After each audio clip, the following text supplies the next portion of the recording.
Specially যুবক ভাই যারা আছো, তোমাদের তারুণ্য আছে, রক্তের উদ্যম আছে, তোমরা চাইলে অনেক কিছুই করতে পারো। অনেক বার্ধক্যে উপনীত হওয়া মানুষ নামাজ পড়তে চায় কিন্তু করতে পারে না। তরুণদের কাছে আল্লাহ পাক সুযোগ দিয়েছেন।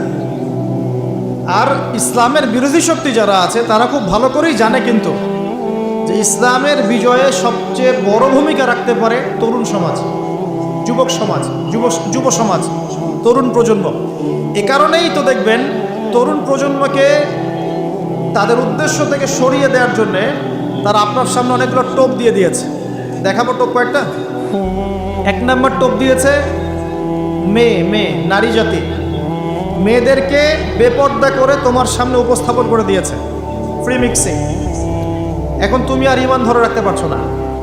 এটা পরিকল্পিত ছিল, কারণ আল্লাহ পাক বলছেন যুজ্জিনা লিন-নাস হুব্বুশ শাহাওয়াতি মিনান নিসা। মানুষের জন্য সবচেয়ে যে আকর্ষণীয় বিষয়গুলো তার মধ্যে 1 নম্বর হচ্ছে মহিলা, মানে মেয়ে, নারী জাতি। এটা আমাদের কাছে সবচেয়ে আকর্ষণীয়।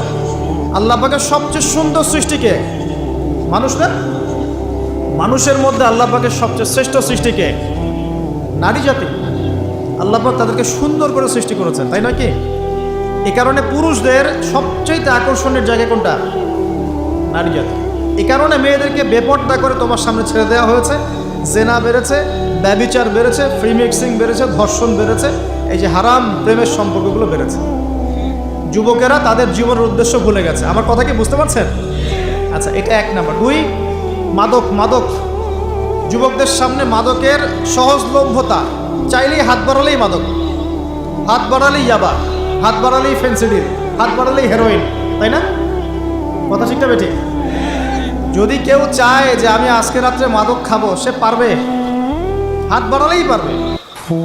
এখনকার সমাজ এমন, যদি কেউ চায় যে আজকের রাত্রে আমি পতিতালয় গিয়ে রাত কাটাবো, সে পারবে। 500 টাকা 1000 টাকার বিনিময়ে মানুষ এখন জেনা করতে পারে না? 5 টাকা 10 টাকা 50 100 টাকা দিয়ে মানুষ এখন ইয়াবা কিনে খেতে পারে। আর যারা সীমান্তবর্তী অঞ্চলে আছেন তারা আরও ভালো জানেন আমার কথা কতটুকু সত্য কতটুকু মিথ্যা। যুবকদের সামনে মাদক এমনি দেওয়া হয় নাই। উদ্দেশ্য কি? তোমার দ্বারা ইসলামের বিজয় সম্ভব ছিল। মাদক সেবন করাই তোমাকে সরাই দিয়েছে ওই রাস্তা থেকে। কথা বুঝতে পারছো? খুব সতর্ক। 3 নাম্বার, জুয়া। তোমার সামনে জুয়া দিয়ে দিয়েছে। জুয়া, ফুটবল বিশ্বকাপ হইলে জুয়া, IPL হইলে জুয়া, BPL হইলে জুয়া, ফুটবল ফিফা হইলে জুয়া। জুয়া খেলে না মানুষ।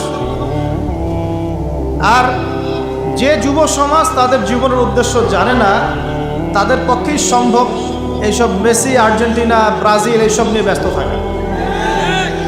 যারা নিজেদের জীবনের উদ্দেশ্য জানে তাদের জন্য কোশ্চিনকালেও এখানে সময় নষ্ট করা সম্ভব না। দুনিয়ার জীবনটা কি খেলতামাশা? দুনিয়ার জীবনটা কি খেলতামাশার জন্যে?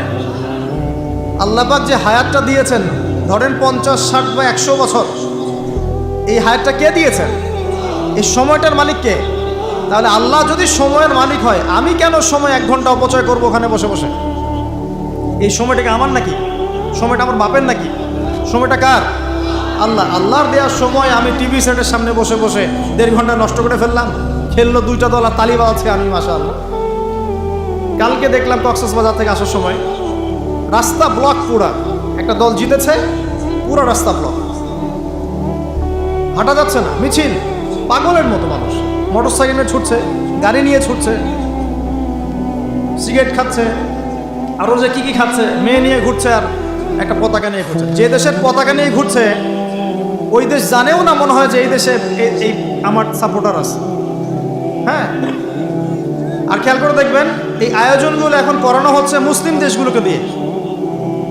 মানে মুসলমানদের অবস্থা দেখলে এখন মনে হচ্ছে সুবহানাল্লাহ,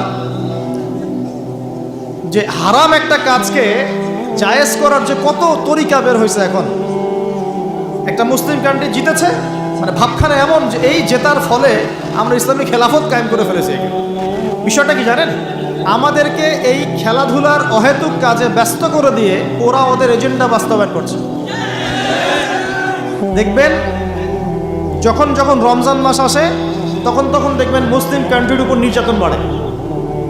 যখন বড় ইভেন্ট হয়, ওয়ার্ল্ড কাপ, এইটা সেটা, দেখবেন ভিতরে মুসলিম কান্ট্রির উপর নির্যাতন বাড়তে থাকে। মানুষ একদিকে তাকায় থাকে, আরেকদিকে উদ্দেশ্য সাধন করতে থাকে। বুঝাচ্ছি বিষয়টা।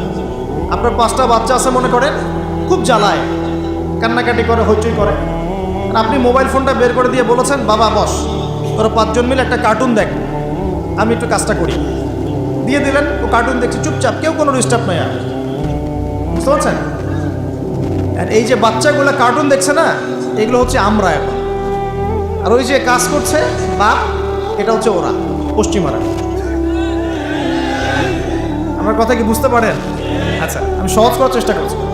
প্রিয় যুবক ভাইরা, মেয়ে তো উন্মুক্ত করে দিয়েছেই, মাদক তো দিয়েছেই, জুয়া দিয়েছে, অহেতুক এসব খেলতামাশা দিয়েছে তোমার সামনে, তোমার সময় কেড়ে নেওয়ার জন্য, তোমার হায়াত কেড়ে নেওয়ার জন্য।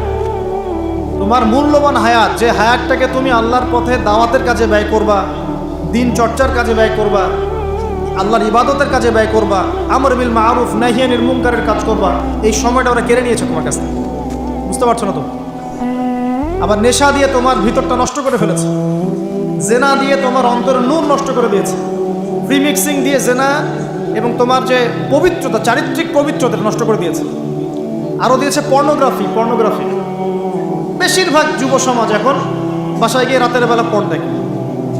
দেখা যায় সারাদিন ভালো কাজ করে, বাসায় গিয়ে রাতের বেলা পর্ন দেখে। পর্নোগ্রাফি দেখে না বা দেখে নাই কখনো, এমন একটা ছেলে খুঁজে পাওয়া যাবে না। আর যখন আপনি এগুলোতে অভ্যস্ত হয়ে যাবেন, তখন শরীর খারাপ হয়ে যাবে, মন ভালো থাকবে না, আপনি একাকী গোপন পাপ করবেন, শরীর দুর্বল হয়ে পড়বে। একটা মেয়ের দিকে আপনি সম্মানের চোখে তাকাতে পারবেন না, মনে হবে মেয়ে মানেই মনে হয় ভোগের বস্তু। পর্ণে আসক্ত যারা, তারা কোনো কাজে শান্তি পায় না, অস্থির। এমনকি তারা যদি বিয়ে শাদিও করে, তবু বৈবাহিক জীবনে সুখী হতে পারে না। কেন জানেন? নিজের শক্তি ক্ষমতাগুলো আগেই নষ্ট করে ফেলেছে। এবং অনেকগুলো মেয়ে যখন আপনি দেখবেন নগ্ন, তখন আপনার স্ত্রীকে আপনার কাছে সুন্দর মনে হবে না, মনে হবে এই মেয়ের চেয়ে মনে হয় ওই মেয়েটা সুন্দর, এর চেয়ে মনে হয় ওইটা সুন্দর। আর মেয়ের প্রতি সম্মান তো থাকবেই না, মেয়েকে মনে হবে একটা ভোগের বস্তু। যত বেশি পর্নোগ্রাফি বেড়েছে, তত ধর্ষণ বেড়েছে। দেখেছেন? পর্ন যত বেড়েছে, ধর্ষণ তত বেড়েছে। এমনকি ছোট ছোট বাচ্চারা পর্যন্ত রেহাই পাচ্ছে না। দেখেন না, ছোট ছোট বাচ্চা, 5 বছর 10 বছরের বাচ্চারা, মেয়ে বাচ্চাদের কথা বলছি, এদেরকেও ধর্ষণ করা হচ্ছে। যাদের ঘরে কন্যা সন্তান আছে, তারা খুবই এখন মানে বিপর্যয়ের মধ্যে আছেন আপনারা, আমরা। কারণ সমাজটা তো নষ্ট হয়ে যাচ্ছে। আপনার মেয়েকে কতদিন ধরে রাখবেন? বাইরে তো পাঠাতেই হবে।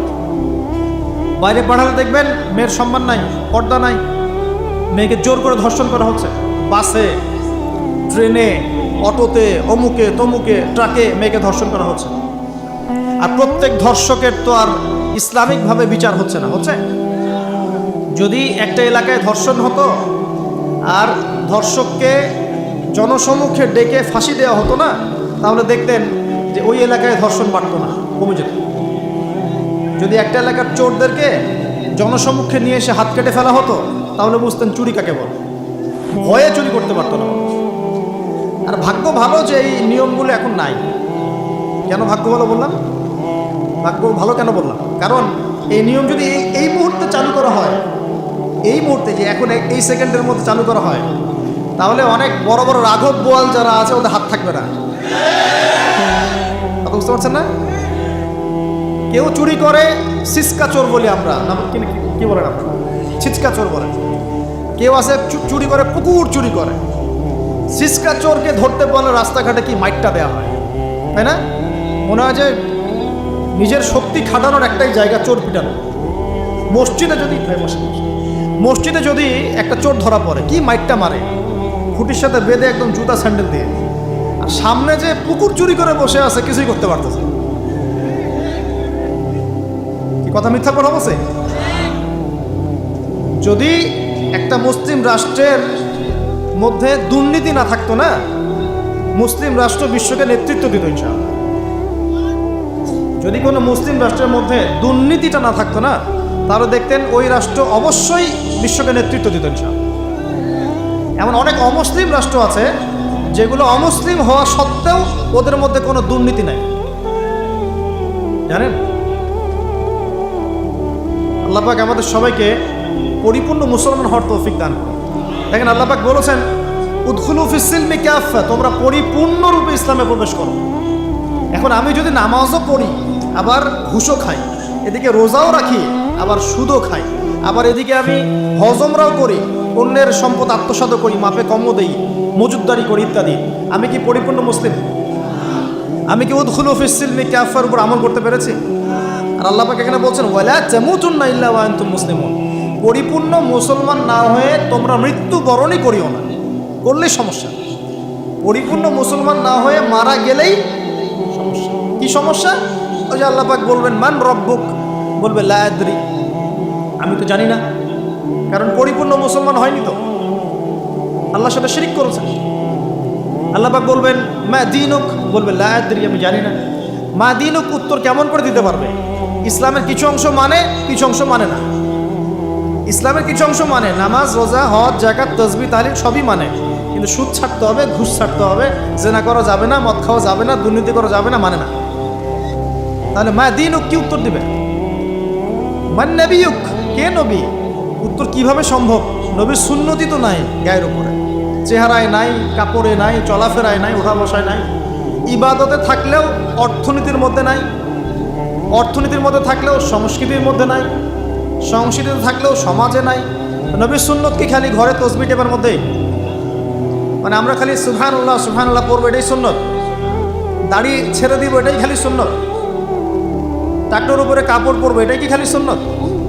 সমাজের মধ্যে সুন্নত নাই, অর্থনীতির মধ্যে সুন্নত নাই, ব্যবসা বাণিজ্যের সুন্নত নাই, চাকরি বাকরিতে সুন্নত নাই, পরিবারের সুন্নত নাই, সংস্কৃতির মধ্যে সুন্নত নাই, আর রাষ্ট্রের কথা বললাম না, ওটা বাদ দেন, ওটা এই যুগে সম্ভব না।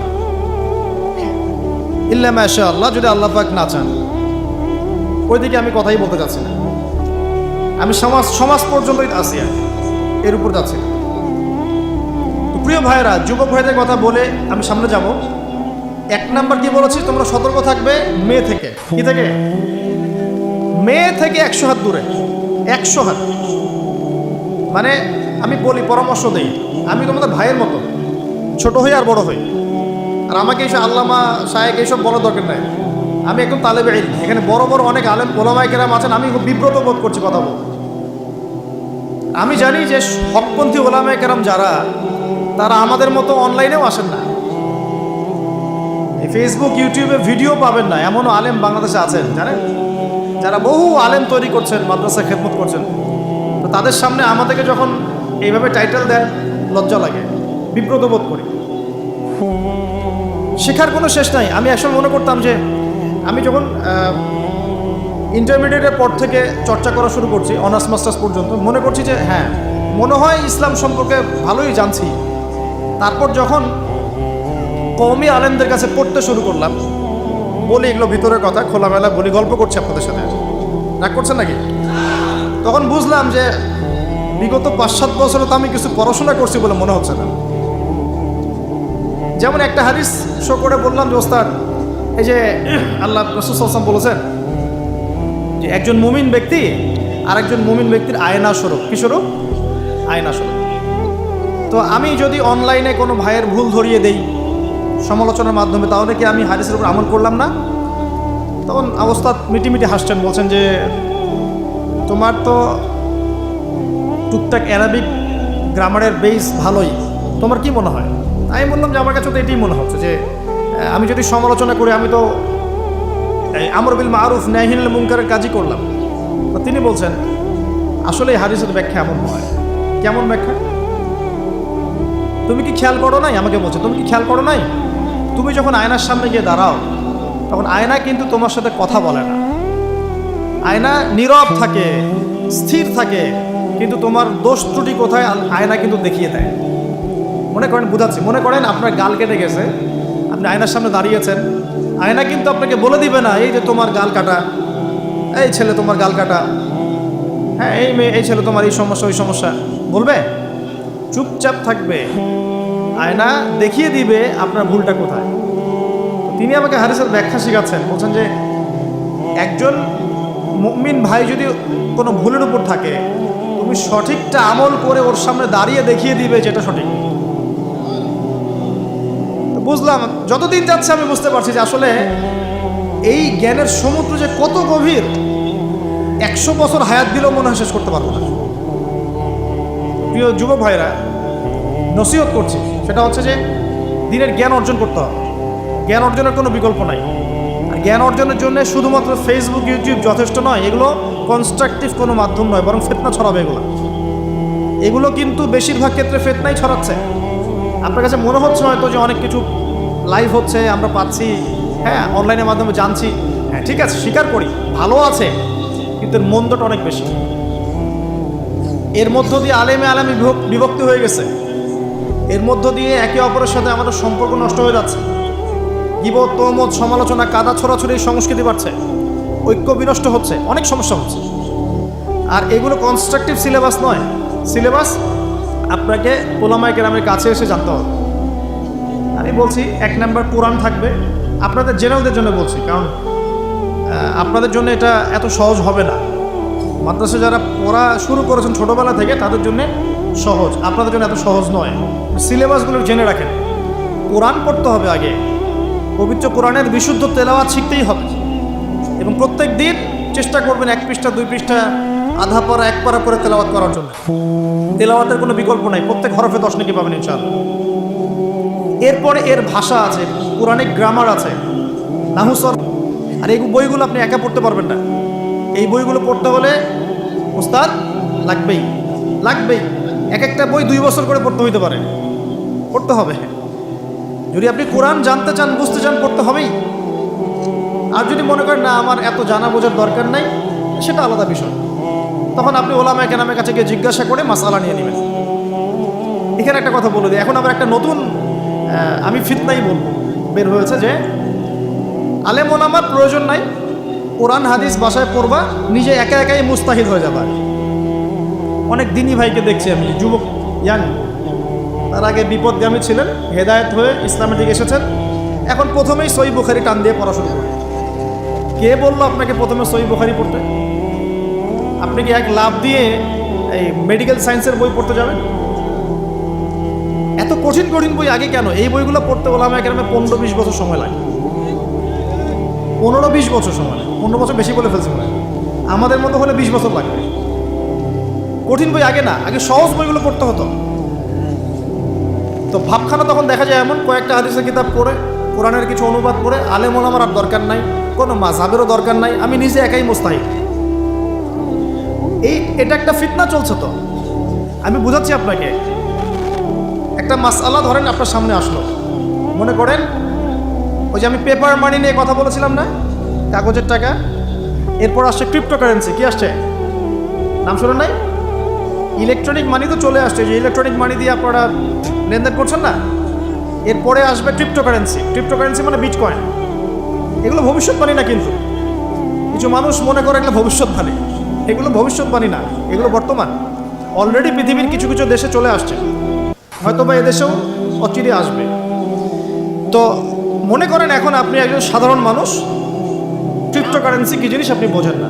এখন আপনি একজন আলেমের কাছে আসলেন, এসে বললেন যে হুজুর, ক্রিপ্টোকারেন্সি কী জিনিস আমি বুঝি না, এটা হালাল না হারাম, জায়েজ না জায়েজ, কতটুকু রাখা যাবে রাখা যাবে না, মাসআলা দেন।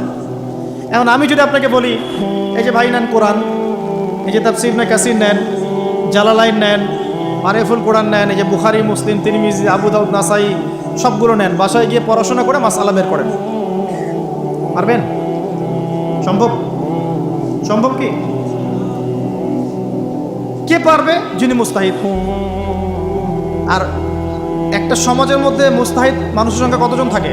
অল্প কিছু। বেশিরভাগ মানুষই তো অন্ধ অনুকরণ তাকলিদ করতে হবে তাকে। তখন এই যে আপনি আমার কাছ থেকে মাসআলাটা জানলেন, এই মাসআলা জেনে নেওয়াটা কি আপনার জন্য উচিত না অনুচিত? আপনার এই মাসআলা জেনে নেওয়াটা কি উচিত না অনুচিত? এই মাসআলা আমার কাছে বা আলেমের কাছে না জানলে কিভাবে শিখবেন আপনি? শেখার জন্য আপনাকে আসতে হবে না? এটাই মাযহাব। এখানে বিভ্রান্তির কোনো সুযোগ নাই যে আমি এগুলা মানি না, আমি খালি বইপত্র একা একা পড়বো, আলেম হয়ে যাবে, সম্ভব না। যখন আমরা কলেজে পড়তাম অনেক সময় মনে হতো যে হয়তো বা সম্ভব। যখন পড়া শুরু করেছি তখন দেখছি যে না, এই সমুদ্রে ডুব দেওয়া কেবল শুরু, এর তলানে খুঁজে বের করতে 100 বছর লাগবে মনে হয়, আল্লাহ ভালো জানে। তো প্রিয় ভাইয়েরা, যুবক ভাইদেরকে বলছি, স্পেশালি আজকের লেকচারটা স্পেশালি তোমাদের জন্যই। এই ফাঁদগুলো থেকে বেঁচে থাকবে এবং এলেম অর্জন করবে।